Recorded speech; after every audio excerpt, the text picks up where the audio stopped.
क्या समय यात्रा संभव है? इस विषय पर चर्चा करते हुए हम एक काल्पनिक प्रयोगशाला में पहुंचते हैं, जहां एक अद्भुत समय यात्रा यंत्र खड़ा है।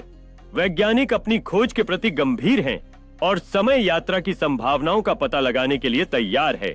बाहर एक पुरानी शहर की हलचल से भरी दुनिया है, जहां लोग अपने समय के अनुसार जी रहे हैं और वैज्ञानिक ने उस दुनिया में कदम रखने का फैसला किया है।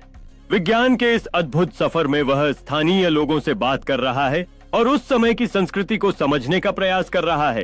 एक कैफे में वैज्ञानिक उन लोगों के जीवन को देख रहा है जो समय के इस मोड़ पर जी रहे हैं और अपनी खोजों को नोट कर रहा है।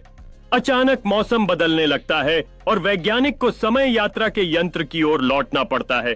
जैसे ही आकाश में बादल छाने लगते हैं, समय यात्रा यंत्र सक्रिय होता है और वैज्ञानिक अपने समय में लौटने के लिए तैयार होता है, एक नई समझ और अनुभव के साथ।